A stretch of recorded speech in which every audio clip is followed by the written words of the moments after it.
نعوذ بالله من شرور أنفسنا ومن سيئات أعمالنا من يهده الله فلا مضل له ومن يضلل فلا هادي له وأشهد أن لا إله إلا الله وحده لا شريك له وأشهد أن محمدا عبده ورسوله ثم أما بعد السلام عليكم.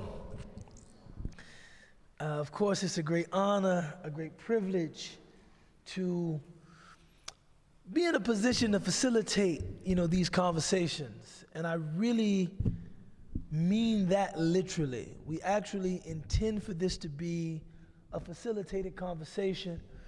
I usually begin by offering my remarks, which are usually 30, 45 minutes, inshallah.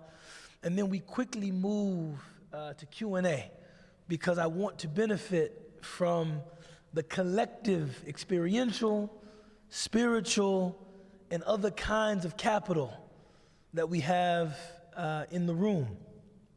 We've been reading this book, Treatise for the Seekers of Guidance. This is a traditional book. Its Arabic title is Risalatul Mustarshideen. It was written by an imam named Imam al-Muhasibi. And one of the things that I think is really remarkable about this book is that although we are removed from the context of this writer chronologically and geographically, he's writing at a different time and in a different place.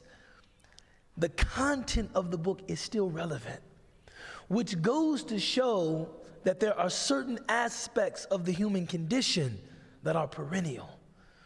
Religious people are distinct, I think, from non-religious people in that we recognize that the present grows out of the past. One thing you will find with people who don't place much value in religion is they feel like religion is outmoded. Oh, that was for that time. Oh, that was for a different place. That was for a different context. But people who recognize that the challenge of being a morally upright person is a perennial challenge. Just like it was a challenge in the time of Jesus, just like it was a challenge in the time of Moses, just as it was a challenge in the time of Abraham, just as it was a challenge in the time of Mary, it is a challenge now. The perennial aspects of the human condition. One Christian theologian, one of my favorites, Reinhold Niebuhr, he said, the conditions of humans change, but the human condition does not change. Living, dying, being aware of your mortality, your social responsibility, familial responsibility, everything that we are experiencing now, people experienced then.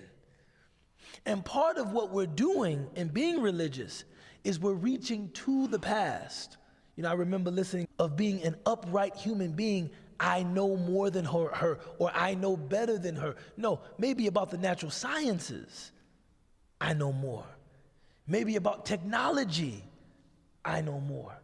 Maybe about economy.